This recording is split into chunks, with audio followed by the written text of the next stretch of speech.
Immigration is a big problem of today. It causes people to look harder for jobs and lose jobs. We can see this in the U.S. with almost 40 million immigrants coming in 2010, and 21 million of them were Latin Americans, many of which were illegal. Hey, wait! Stop! Immigration officers! No, come back! Stop! Immigration has always been a problem ever since the beginning of the Neolithic Age. Our group will look into how immigration has affected civilizations throughout history.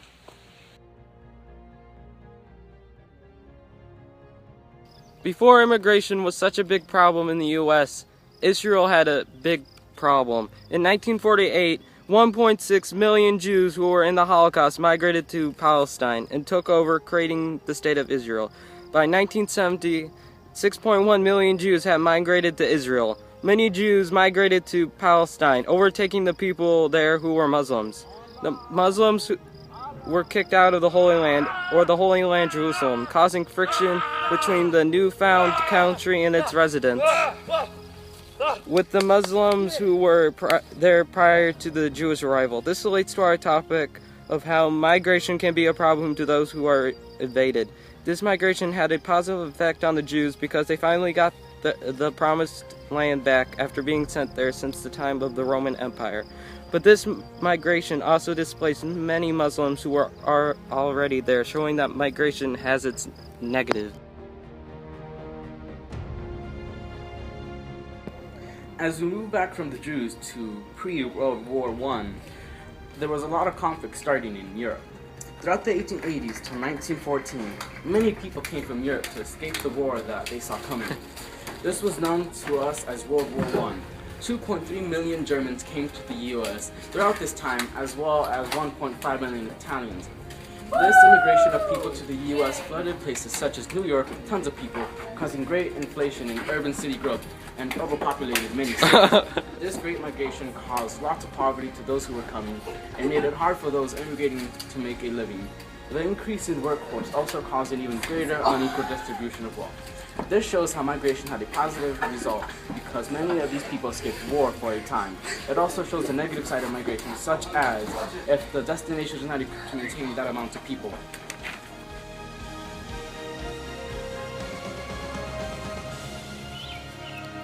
Before World War I ever happened, the Industrial Revolution began. Beginning around the 1760s, the British people started to produce more cotton textiles. This desire to make textiles started the Industrial Revolution. But the machines like the spinning jenny put farmers on the countryside out of work. This caused many of them to migrate to urban areas because of the factories that were there, because these factories had jobs that they needed. This migration overpopulated cities such as London and decreased sanitation greatly. This shows how migration caused an increase in productivity, but the decrease of sanitation and rise of disease in urban areas.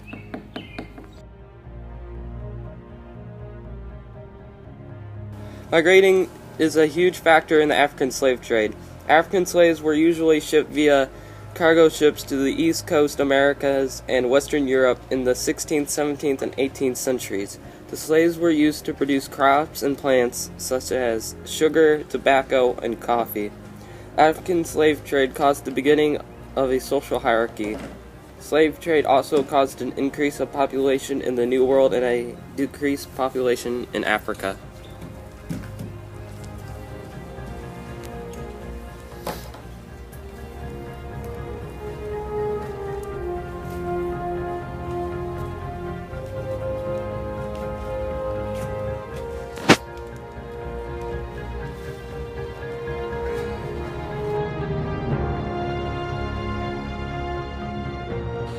Prior to the African slave trade in 1492, Columbus connects with the Eastern and Western Hemisphere for the first time in history. Europeans start to colonize in the New World after Columbus's voyage. People come for religious freedom and wealth.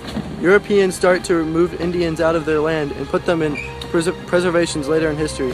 Because of their desire of wealth, European migration to the New World causes them to become dominant, but causes their natives to suffer.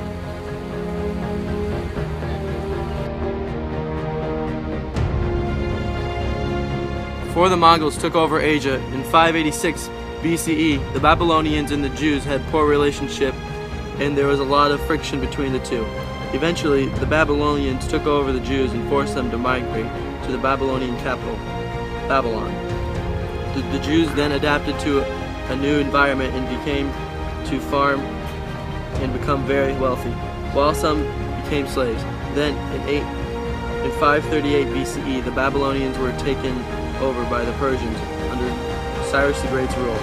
After this, the Jews began to migrate back to their holy city, Jerusalem.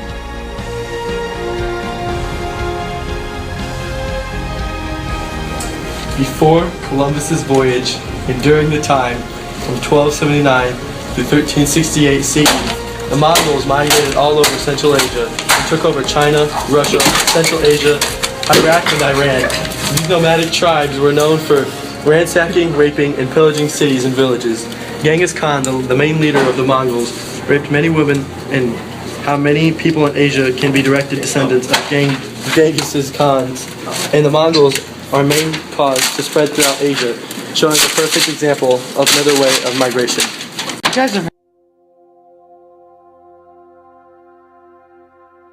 In captivity, around 2000 BCE, the Aryans migrated to India through the Hindu Kush.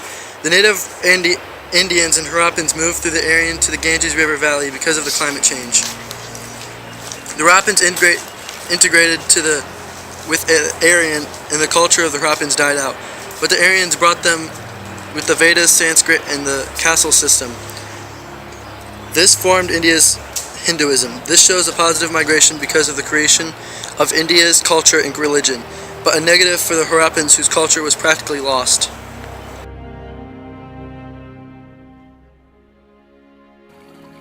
As we've seen throughout history, migrations happen for many reasons: trade, exile, land territory, etc. The people of the southwestern Asia and Central Asia all migrated to Mesopotamia. These people started to migrate here around 5 to 3000 BCE. These people migrated to Fertile Crescent because of the fertile land, which led to urbanization, job specialization, and domestication of animals in the start of the Neolithic Age. But with these people from different places at the earth coming together, this can lead to warring city-states for land and whatnot.